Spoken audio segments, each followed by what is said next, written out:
Hello and welcome. The House of Representatives to invite Minister of Information as some PDP lawmakers stage a walkout at plenary following disagreement over call to reverse Twitter suspension. Socio-Economic Rights and Accountability Project takes federal government to the ECOWAS court over what it terms unlawful suspension of Twitter operations.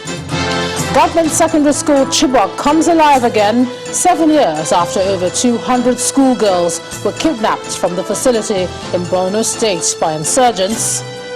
And UN court rejects appeal by a former Bosnian Serb commander Ratko Mladic against his 2017 conviction for genocide, war crimes and crimes against humanity.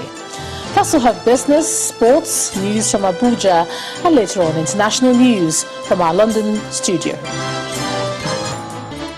The suspension of Twitter in Nigeria is stirring more controversies even in government circles.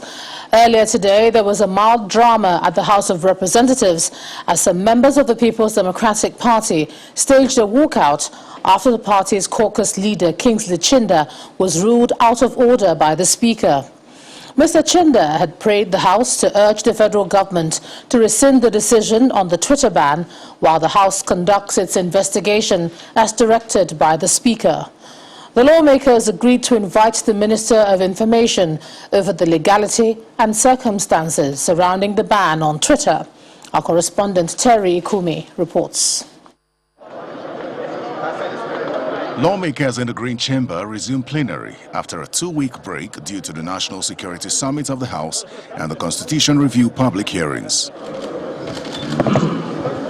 In his welcome address to the lawmakers, the Speaker responds to the Twitter ban by the federal government and states the position of the House. It is in service of our obligations under the Constitution of the Federal Republic of Nigeria and our moral duty to the Nigerian people that the leadership of the House has mandated from today the House Committees on Communication, Justice, Information and Culture and National Security and Intelligence to immediately commence an investigation to determine, 1, the circumstances of the decision by the federal government of Nigeria to ban the operations of Twitter in Nigeria, and 2, the legal authority for the ban on the operations of Twitter in Nigeria. The committees are additionally mandated to invite the Minister of Information and Culture, Alhaji Lai Mohammed, to brief the House of Representatives on the objectives, intent, and duration of the suspension of Twitter in Nigeria, and to report to the House within 10 days. About an hour later, when it seemed the matter had been addressed and buried, the leader of the PDP caucus raises a point of order, dissatisfied with the earlier position as stated by the Speaker. But he is ruled out of order. We should urge the executive arm. In the interim, I use the word urge, the executive arm, in the interim, to reverse this order, pending the outcome of our interaction with the executive arm. Thank you, Honorable Chinda. Yes, sir. Let me very quickly, so that we can move along, refer you to Order 9, Rule 1, Sub-Rule 6 of our rules. It shall be out of order to attempt to reconsider any specific question upon which the House has come to a conclusion during the current session. You're ruled out of order. Mr. Speaker, please, Chinda, please be guided. A slight altercation ensues as Mr. Chinda refuses to be hushed, resulting in a walkout by some members of the PDP, while some other lawmakers jeer them out. Mr. Speaker, in the circumstance, for PDP members, we have agreed we continue. The next order of the day, please, Chinda, please, you are a ranking member. Is the first reading. We continue to tweet. Please, we are with Nigerians, and if the Attorney General wants to out, if you want to go.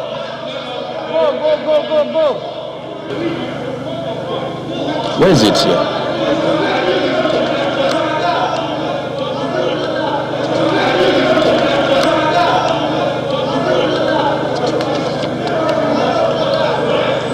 At first, I thought it was a partisan move, but I'm so glad, and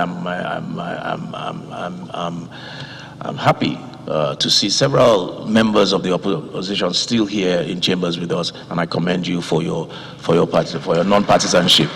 The PDP caucus insists that it will proceed with its earlier threats to take the government to court, and that the Speaker's statement was his position and that of the leadership, not the entire House.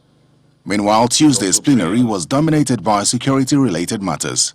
The House notes with serious concern the invasion by suspected armed bandits of Igagan Town, the Barapa North local government area of Oyo State, at the wee hours of Saturday, 5th of June 2021. The role of government in governance is to protect lives and property of the people and to provide welfare for the people. Mr. Speaker, we have failed woefully. Go to the northeast, north central, northwest, southeast, southwest, south. Our people have been killed. What are we doing in government? It is important we address this, Mr. Speaker. Is it the time when we have fighter jets moving here and there that we will address this issue? A minute of silence is observed for those who recently lost their lives across the country, and the House approves a motion calling for improved security across schools. Terry Ikumi, Channels Television News. Apart from the PDP caucus lawmakers, the Socio-Economic Rights and Accountability Project (SERAP) and 176 other concerned Nigerians have also been voicing their displeasure over the ban on Twitter, and they filed a lawsuit before the ECOWAS Community Court of Justice in Abuja against the federal government. In the suit, SERAP and the concerned Nigerians are seeking an order of interim injunction restraining the federal lawmakers from implementing its suspension of Twitter in Nigeria and subjecting anyone, including media houses, broadcast stations, to harassment, intimidation, arrest and criminal prosecution pending the hearing and determination of the substantive suit. The rights group said in a statement which reads in part, "If this application is not urgently granted, then the federal government will continue to suspend Twitter and threaten to impose criminal and other sanctions on Nigerians, telecommunications companies, media houses, broadcast stations, and other people using Twitter in Nigeria, and the perpetual order sought in this suit might be rendered nugatory." SERAP adds that the action by the federal government and its agents have negatively impacted millions of Nigerians who carry on their daily businesses and activities on Twitter. The suspension has also impeded the freedom of expression of millions of Nigerians who criticize and influence government policies through the micro-blogging app. For the president, finding a lasting solution to the security challenges in the country remains a concern, and that's why he convened another National Security Council emergency meeting today in Abuja to review the current situation. Although details of the discussion were not disclosed at the end of the meeting, there are indications that the conversation may have touched on the issues of banditry, kidnapping, insurgency in the northeast, and the unrest in the southeast. The Vice President, Professor Yemi Osinbajo, the Secretary to the Government of the Federation, the service chiefs, and a few other cabinet members were present at that meeting. And after the Security Council meeting, the Governor of Imo State, Hope Uzodinma, also met with the President behind closed doors to discuss the security situation in his state. After the meeting, the governor told State House correspondents that he cannot single-handedly guarantee security in his state and wants other stakeholders, including traditional rulers, religious leaders and politicians, to engage more with the issues to bring about peace in the country.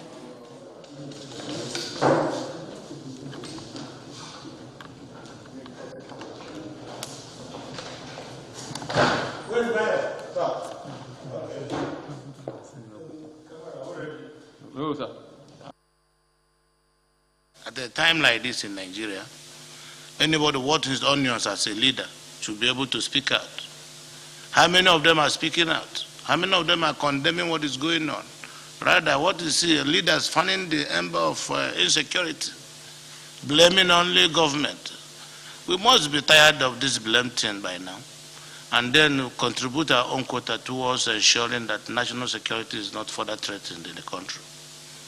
So it is not something for politics. It's something that if you are a former Senate president and you are a former speaker or a former deputy Senate president or a former deputy speaker and things like this are happening in the country, and you are not able to speak out, and we are not seeing you where you are engaged in a town hall meeting, addressing the young men and women in your area on the need for a united Nigeria. And this is a country that have given you opportunity to serve at that level, one time or the other. Then it is either overtly or covertly. You have a question to answer. We must tie feelings to national interests. It's not about sentimental feelings. It's about knowing that this is federal government asset, and you wake up willingly and deliberately go there to destroy it. What we are trying to destroy is the sovereignty of the country, and we shouldn't encourage that. And whatever government has taken as a position, I think there are two things. Either you respect government and not destroy government assets, or you destroy government assets and face the consequences. We should all get involved. In Imo State, as I speak to you, only me cannot restore security. Only me cannot guarantee security. I have to work with traditional rulers. I have to work with opinion leaders. I have to work with the youth leaders to be able to deploy a community kind of security program. And there's some good news from the theater of Boko Haram war in Borno State, where Governor Babagana Zulum reopened the government secondary school Chibok for academic activities 7 years after its closure. At the ceremony, the governor reaffirmed his commitment to quality education for students of the refurbished school, in spite of the security challenges. It is a calm atmosphere all around the school premises. A look into some of the classrooms suggests a neat environment ready for academic activities.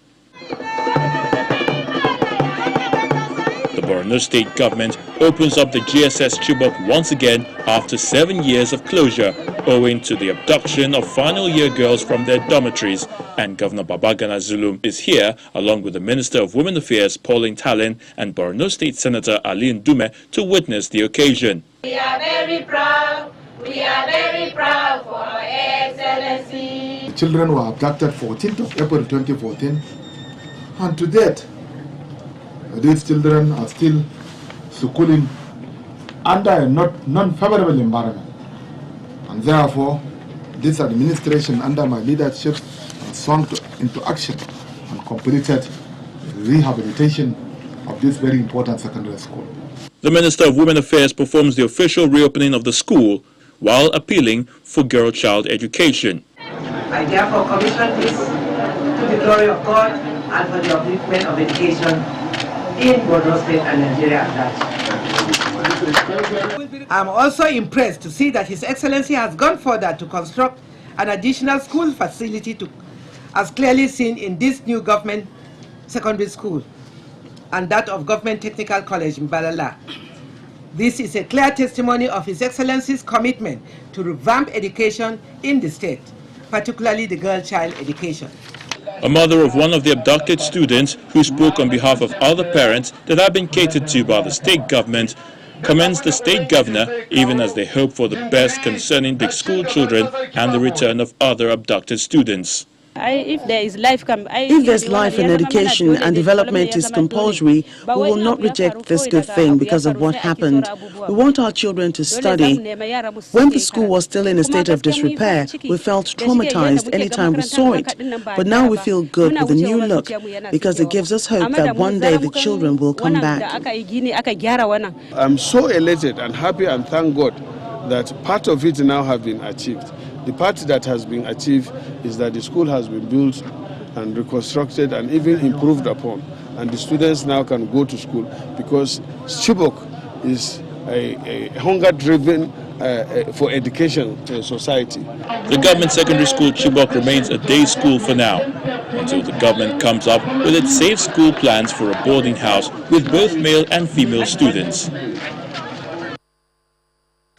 In part two, after the break, former Deputy Governor of the Central Bank, Professor Kingsley Mohalu, calls for Truth and Reconciliation Commission to address cases of injustice suffered by Nigerians. That's in a moment. Do join us again.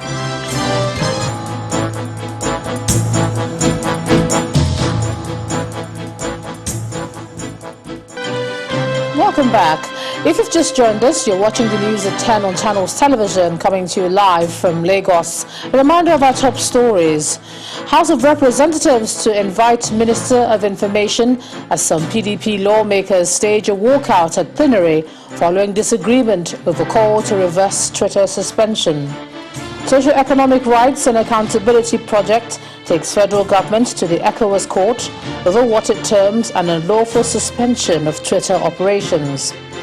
Government secondary school Chibok comes alive again, 7 years after over 200 schoolgirls were kidnapped from the facility in Borno State by insurgents. And UN court rejects appeal by a former Bosnian Serb commander Ratko Mladic against his 2017 conviction for genocide, war crimes and crimes against humanity. A former presidential candidate of the Young Progressives Party, Professor Kingsley Moghalu, is asking the federal government to immediately set up a Truth and Reconciliation Commission and also declare May the 30th of every year a national holiday to honor all those who died during the Nigerian Civil War. Professor Moghalu, who attributed the rise in insecurity to injustice and leadership failure, insists the proposed commission will primarily reconcile Nigerians who, in one way or the other, became victims of the 1966 military coup and the civil war that followed. He, however, condemns the current violence and attacks on security personnel, public infrastructure, and extrajudicial killings in the southeast. The root cause of these separatist agitations is injustice. An unwillingness to recognize this fact leads to the avoidance and convenient distortions of history. President Muhammadu Buhari should, as a matter of urgency, establish a Truth and Reconciliation Commission. A Truth and Reconciliation Commission's primary responsibility should be to reconcile Nigerians across sectarian divides that have been sustained by the more unfortunate aspects of our history, in particular, the military coup of January 1966 and its casualties, the counter coup of July 1966 and its casualties as well, and the consequent civil war in which an estimated 2 million people lost their lives. Establish May 30 as a national holiday to remember the millions that died in the Nigerian Civil War. To build our nation, we must confront our history and embrace reconciliation. To continue to fail to do so is to deliberately avoid recognizing the value of the millions of lives lost in the war. The call for true federalism is still strong. This time it's being echoed by participants of a 2-day democracy summit in Ibadan, the Oyo State capital, at the instance of the governor, Seyi Makinde. The governor also spoke on Sunday's deadly attack at Igongon community in Ibarapa local government area of the state. Our correspondent Bukola Huriwo reports. The bar and bench, the academic, the clergy, politicians and other critical stakeholders gather to deliberate extensively on the future of democracy in Nigeria. Presently, the natural resources in Nigeria primarily belong to the federal government. The Nigerian Constitution does not empower the state to explore or exploit mineral resources. Section 1(1) of the Mineral Mining Act 2007 states clearly that such powers rest in the government of the Federation. Last Sunday's attack on Igogo community, according to the governor, is a sore point and a clear indicator that things have gone awry. For example, with what happened at Igogo a few days ago, the people can hold me responsible for letting them down. And when I go there, I'll take responsibility because those killings were really needless. So even though I continue to take responsibility for the security situation in Oyo State, we all know that in reality, the Commissioner of Police has to wait for orders from above. The practice of true federalism is what Osun State Governor Gboyega Oyetola believes will help change the narrative, a message delivered by his representative. This summit is coming at the most challenging period of our national life. A summit as such as this will give the people, the original owners of democracy, to own their government and have a voice in how they are governed. For other speakers at the summit, the ongoing constitution amendment by the National Assembly may not rightly proffer the needed solution to the challenges confronting the country. One of those who believe that amendment is what we need. We don't need tinkering with the Constitution. We need an overhaul of this Constitution. Why? Because you cannot build a civilization on a lie. The 1999 Constitution says, "We the people." Whereas we actually don't know who drafted that Constitution. Nobody knows. National Assembly should pass two bills. One, put referendum in our Constitution. Second, enact Constituent Assembly Commission for Nigerians to elect people to go and write a new constitution for Nigeria. Deliberations continue at the two-day summit, and participants say the communique that will be released at the end of it will suggest credible solutions to some of the challenges confronting Nigeria and perhaps chart a new course for the country's democracy. Bukola Oriowo, Channels Television News. For the North Central People's Forum, the 2023 presidential election is a priority, and they want the presidency zoned to the North Central part of the country. According to the forum, the North Central has been marginalized for long and has not produced an elected president or a vice president since the return to democracy. The Director General and Publicity Secretary of the NCPF says the North Central is the solution to the problems in the country. He says the people of the North Central do not support the call for secession, but the unity of Nigeria. Here in Lagos, the state governor, Babajide Sanwo-Olu, has unveiled a 5-year climate action plan that will help address the issue of climate change in the state. The governor says Lagos is prone to flooding and proactive steps must be taken to avert a major disaster. He was speaking at the opening of the 8th International Climate Change Summit in Lagos. From forests to peatlands and coasts, we all depend on healthy ecosystems for our survival. For this reason, the Lagos State Government has brought together environment experts from home and abroad for the 8th International Climate Change Summit, which has not been held in the last 5 years. The State Commissioner for Environment and Water Resources talks about the reality that stares us in the face. Studies have shown that year 2050 will be significant for the world, especially developing countries, if something drastic and urgent is not done. It has been postulated that about 2015 million urban poor in 495 developing cities will be vulnerable to extreme heat. Million others will be exposed to other climate risks, including sea level rise, flooding, and water scarcity. The federal government, Switzerland and other partners are also concerned about the damage posed by climate change and are calling for urgent action to revive the ecosystem. The federal government of Nigeria, through the Federal Ministry of Environment, has joined the global community to adopt treaties and conventions meant to tackle climate change. We must begin to build adaptive framework alongside our mitigation programs that does not jeopardize the future of our children.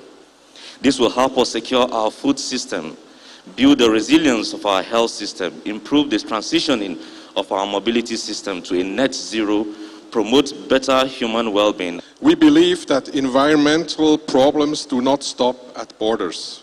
We also believe that without concerted global efforts, we will never meet the major environmental challenges of our time. Mr. Governor, sir, please let's appreciate him. Governor Babajide Sanwo-Olu appears ready to take the bull by the horns with an action plan that will address effective climate change on the state, environment and economy. Years ago, I'm proud to the landmark Paris Climate Change Conference in 2015. We actually set out to develop a climate change policy and action plan. What we have now successfully done is to update that document to reflect the targets and the goals of the Paris Climate Change Agreement. The product is the Lagos Climate Action Plan, the second for the next 5 years from year 2020 to 2025. At the end of the two-day deliberations, it is expected that this summit will provide the way forward to achieving a sustainable and resilient Lagos. When the news at 10 returns, foodstuff cattle dealers give ultimatum on compensation. Plus, Nigeria's active mobile telecom subscribers dropped by 3.7 million to 188 million in April 2021. And that will be on Business News. Do join us again.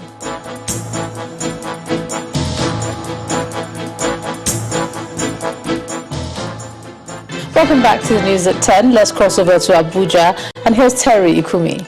Terry. Hello, Ijoma. Members of the Amalgamated Union of Foodstuff and Cattle Dealers Association of Nigeria are asking the federal government to honor its agreement with the union, which led to the suspension of their nationwide strike in March. The national legal advisor of the association says the union will be left with no other choice than to embark on a nationwide strike if the government fails to implement the content of the agreements they had. In February, the group suspended the supply of foodstuff to the south, demanding that the government compensate its members over the killing of traders, extortion of members by security operatives, and multiple taxation. Today's resolution is like my president have said. We are amalgamated union. It's an amalgamated of various associations. One of the associations is that of union, that is Onion, that has embarked on a nationwide strike as from today or as from last night. So they are on strike. So we have discussed extensively and we have seen reason to support them on their strike actions.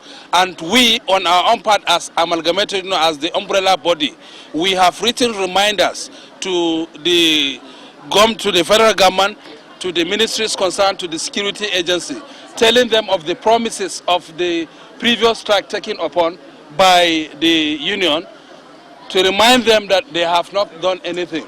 So if nothing is done, we are going to cut off the food supply. Our own is going to be nationwide, not only to the south, south, or southeast, or southwest, including the north. The Rivers State government today continued its series of project commissioning with the flag-off of the dualization of Ogunabali Eastern Bypass Road in Port Harcourt, the state capital. For the state governor, Nyesom Wike, he stays committed to timely project delivery while urging the community to be involved in the project, which will serve everyone. Improved road networks are considered important for the growth of an economy, which informs this gathering by the officials of the Rivers State government. It's the flag-off of the dualization of Ogunabali Road, a densely populated community in Port Harcourt, the Rivers State capital, and the cultural displays conveys the community's measure of excitement.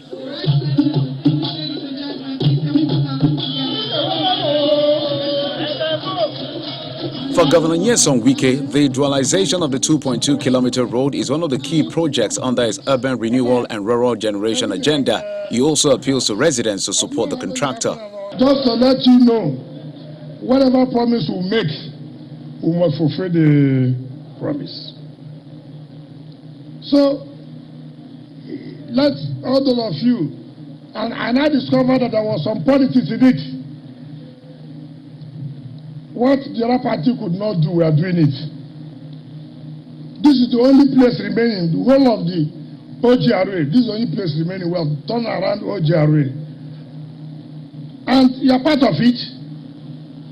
So it must flow. OGRA cannot be allowed, then we will leave this place. So you should be happy of what we are doing. Before flagging off the project, the special guest and member representing the constituents in the House of Representatives commends the governor and corroborates his call for community cooperation. The Obunabali people are grateful to for your show of love in more than infrastructural development. And let the point be made here that the development of Obunabali and indeed Port Harcourt is a development and a benefit to not only the state but to the country at large.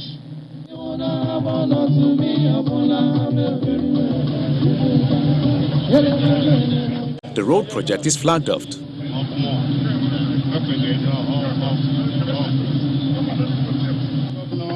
The River State government says this road, like the others, will be built to guarantee durability as Governor Nyesom Wike continues the commissioning and flag off of more projects to mark the second year of his second tenure in office. As part of its resolve to give back to society, Prince Ibano Supermarkets, one of the fastest growing chain of supermarkets in Nigeria, has completed and commissioned the extensive rebuilding and modernization of St. Columba's Grammar School, Agbo, in Ika South local government area of Delta State. The management of the company says this is one of the many projects embarked upon by Prince Ibano to better the quality of education in the country, as well as promote skills acquisition among students and youths in the state.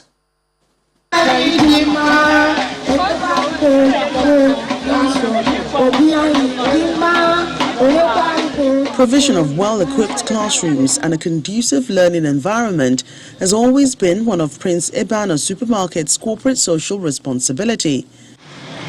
The renovation and reconstruction work at St. Columba's Grammar School, Agbo, is a clear evidence of this gesture, as the donor, accompanied by the school management, Old Boys Association and representative of the state government, formally inaugurates the facilities.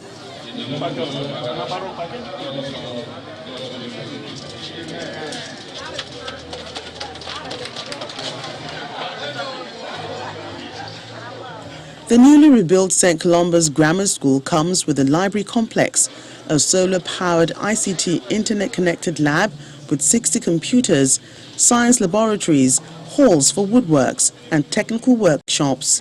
I feel very happy about the developments and the facilities that they put for us, the equipment for learning, mostly for the science students. So this will help in improving our way of learning and how we study our books, and it will really increase our education. The state government sees this gesture as a partnership worthy of emulation. The people are working. Private people should join hands to help the governor achieve his ambition in moving the state forward in terms of education. The donor, Prince Ibano and Company, speaks on the plans for more projects which will be beneficial to the public. 2 years ago, when we commissioned a Wifo Primary School, I did say that day that they should expect more projects, and this is exactly 2 years after. As I speak to you right now, if you go to Baptist Girls Grammar School, we are putting up an ICT center. Not just that one, from Baptist, we are moving to other schools I wouldn't want to mention, but be rest assured that that is ongoing as we speak. So we are here to impact educational system in Delta and Nigeria as a whole. Projects such as these are being encouraged to ensure that the rights of every Nigerian child to free, basic and universal education is protected. And for Prince Ibano Supermarket, developing the education sector is one corporate social responsibility that every stakeholder must key into. The Nigeria LNG Limited has announced the execution of sales and purchase agreements to supply 1.1 million tons per annum of LNG to Asiko Power Limited, Bridport Energy Limited, and Gas Plus Synergy Limited. According to NLNG, the agreement, which is part of the company's effort at unlocking gas utilization, will facilitate the project execution and development of infrastructure led by the off-takers to aid LNG delivery into the domestic market. From talking points to action points may well capture the narrative of this meeting. Yes, the federal government has nameplate the next 10 years, the decade of gas, simply to mean using gas as a vehicle for massive economic growth and development. But all of that will be stories if the resource is not monetized. In line with that, the Nigerian LNG company has just opened another spec for domestic consumption of LNG, which was largely exported. 3 wholly owned Nigerian companies are stepping up as pioneer to the execution of sales and purchase agreements, SPAs. And that means they are the off-takers of the LNG and will bring that exclusively to Nigerian market. LNG can be declared a virtual pipeline because we can take it to areas where you do not have pipeline infrastructure. And therein lies this opportunity that we are all here to celebrate. Our commitment as a corporate entity to unlocking gas utilization is now backed by the execution of sales and purchase agreements, SPA, at the initial offer to supply what is 1.1 million tons per annum of LNG on a DES basis, starting with these three entities. We are extremely proud to be one of the off-takers here today. A lot of obstacles, a lot of hurdles, but it's with great pleasure that we got to this stage in the end. I feel humbled to be one of the, to represent one of the pioneer off-takers. Thanks to the MD, thanks to the NNPC, thanks to the board, and special thanks to the commercial team. This singular initiative is going to help cut down cost of transportation. It's going to help rapid growth of our industrial sector. It's a proud moment for LLNG as Countless will have, through their business model, backed up by their 6-train plant generating more than $110 billion in revenue since 1999, paid about $18 billion as dividend to the federal government, and about $9 billion in taxes. If gas can bring about what we see in Qatar, we're looking forward to see gas bringing about this kind of development in Nigeria. LLNG says the future for the Decade of Gas Declaration clearly will come on the back of huge amounts of investments like the Vista opened here. And that's all from Abuja. Now to Anne for business news.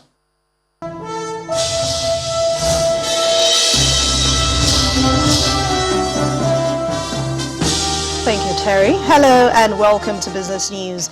3.7 million, that's the number of subscribers telecommunications company lost in the month of April.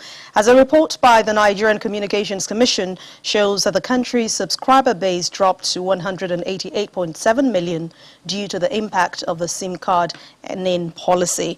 A further breakdown of that report states that MTN retained the biggest market share with over 74 million new subscribers, followed by Globacom, Airtel and 9Mobile. On the flip side, Globacom recorded the biggest loss of the month, losing 2.3 million subscribers, while MTN customer base dipped by 1.1 million. The duo of Airtel and 9Mobile had 207 and 71,000 subscribers lost in the month of April. The World Bank says it expects Nigeria's economy to grow at a modest rate of 1.8% in the month in this year and 2.1% for the year 2022. In its global economic prospects for June, which was released today, the bank explains that that projection is based on a possible higher oil price, gradual implementation of structural reforms in the oil sector, and a market-based flexible exchange rate management. The Bretton Woods Institution also says that Nigeria's GDP growth is not expected to return to 2019 level until the end of 2022. The African Development Bank says it is working to ensure the continent is better prepared for subsequent pandemics with the establishment of healthcare manufacturing facilities. Speaking to journalists at the press conference ahead of the 2021 annual meeting, the bank's acting senior vice president, Jubuli, also stressed the move aligns with the bank's High Five initiative. It's not just the ability, to have factories that can produce medicine, but also, having enough power to be able to do that. So that aligns very well with the High Five of Light Up and Power Africa. It lines up very well as well with improving the lives of Africa, especially around our activities in water and sanitation. And of course, industrializing Africa. So we feel that, responding and helping African countries respond to the pandemic in the health sector aligns very well with the bank's High Fives. And we are working resolutely to make sure that the continent is better prepared next time. Investors at the local equities markets gained over 100 billion naira owing to the advancement of the NSE All-Share Index to positive territory at the close of trade today. Ovie Bikomo has the summary.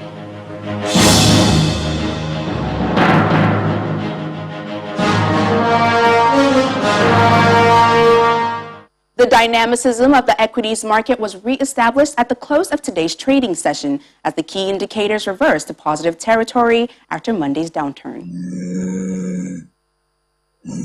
Despite a mixed sectoral performance, the all-share index of the Nigerian Exchange Group bounced back by 0.5%, while the total value of listed equities rose by more than 100 billion naira today. The moderate gain comes largely from the 2.27% increase on the share price of Dangote Cement, which also lifted the industrial goods sector by 1.07%, while GT Bank, PZ Cussons, and Owando added some support to the rebound. Now let's take a look at the stock's performance on the activity chart. Volume of shares traded today was slightly higher in contrast to the previous session, as 218.51 million equities changed hands in over 3,600 transactions. Okomu Oil is top among 15 gainers as its share price went up by 10%. CWG remains on the losers list, but this time it led 16 other decliners, while Courtville is #1 on the traders list for Tuesday. That's all for the stock market report. I'm Ovie Bikomo. Thanks for watching Business News. I'm Anne Mwawado. The rest of the news at 10 continues with Ijoma. Thanks a lot, Anne. Former Bosnian Serb commander Ratko Mladic has lost his appeal against a 2017 conviction for genocide, war crimes and crimes against humanity. Here's Simon Pusey with more international news in Around the World in 5. Good evening and welcome to the Channel Studios here in London with your international news around the world in 5. More than 800 suspected criminals have been arrested worldwide after being tricked into using an FBI-run encrypted messaging app. The operation, jointly conceived by Australia and the FBI, saw devices with the app secretly distributed among criminals, allowing police to monitor their chats about drug smuggling, money laundering and even murder plots. Officials called it a watershed moment. Targets included drug gangs and people with links to the mafia. Drugs, weapons, luxury vehicles and cash were also seized in the operation, which was conducted across more than a dozen countries. This included 8 tons of cocaine, 250 guns and more than $48 million in various worldwide currencies and cryptocurrencies. The US Vice President has urged would-be migrants in Guatemala not to try to enter the United States illegally. We don't have time for glossing over. Kamala Harris was speaking on her first overseas trip since taking office. She said the journey north was dangerous and would mainly benefit people smugglers. She has been tasked by President Joe Biden with controlling a surge in migration at the southern border. At the same time, I want to be clear to folks in this region who are thinking about making that dangerous trek to the United States-Mexico border. Do not come. Do not come. Former US President Donald Trump has sharply attacked US infectious disease expert Anthony Fauci over his handling of the coronavirus pandemic and denounced an investigation into his finances. The 2020 presidential election was by far the most corrupt election in the history of our country. Speaking in North Carolina, Trump attacked Mr. Fauci for asking Americans to wear masks against COVID and for being skeptical of a theory that the virus escaped from a laboratory in China. The origin of the virus remains hotly contested and remains under study by US intelligence agencies. The death toll in a train crash in southern Pakistan has risen to at least 62 people. A train smashed into derailed carriages of another train on Monday in Sindh province. The toll rose to 62 after bodies were retrieved overnight from mangled coaches strewn across the tracks. An earlier estimate put the death toll at 41. Rescue operations have now been completed, that's according to the railway and the Pakistani military. The trains were carrying a total of 1,388 passengers. Eritrea has blamed the US government for the ongoing conflict in Ethiopia's Tigray region. In a letter to the United Nations Security Council, Foreign Affairs Minister Osman Saleh accused the US of stoking further conflict and destabilization.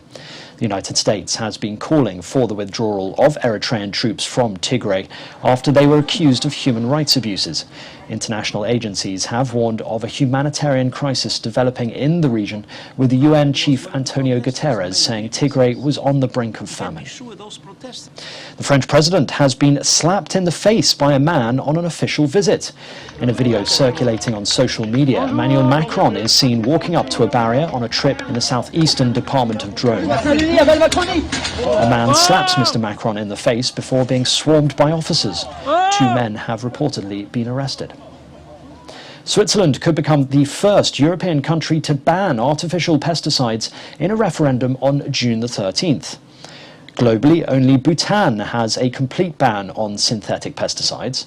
Supporters of the ban say the artificial products cause serious health problems and reduce biodiversity. Manufacturers say their pesticides are rigorously tested and regulated. A recent poll showed 49% of voters supported the pesticide ban.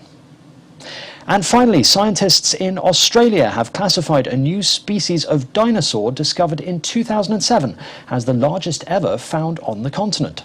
The Australotitan coarpensis, or the southern titan, is among the 15 largest dinosaurs found worldwide. Experts said the titanosaur would have been up to 6.5 meters tall and 30 meters long. Paleontologists had worked over the past decade to identify the dinosaur, distinguishing it from other known species by comparing scans of its bones to those of other sauropods. And that's your international news around the world in 5. Now back to the Channel studios in Lagos.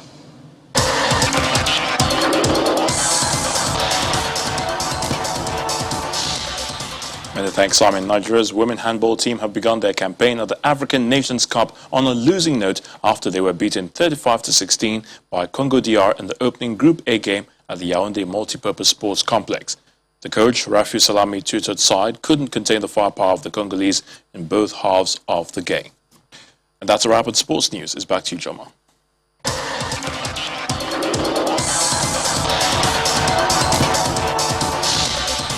Thanks a lot, Ayotunde. And the main news again. The House of Representatives today said it will invite the Minister of Information to explain the indefinite suspension of Twitter from Nigeria, as some PDP lawmakers staged a walkout at plenary following disagreement over call to reverse the suspension. And that's the news at 10 tonight. Thanks so much for staying with us. I'm Ijoma Unyato. Good night.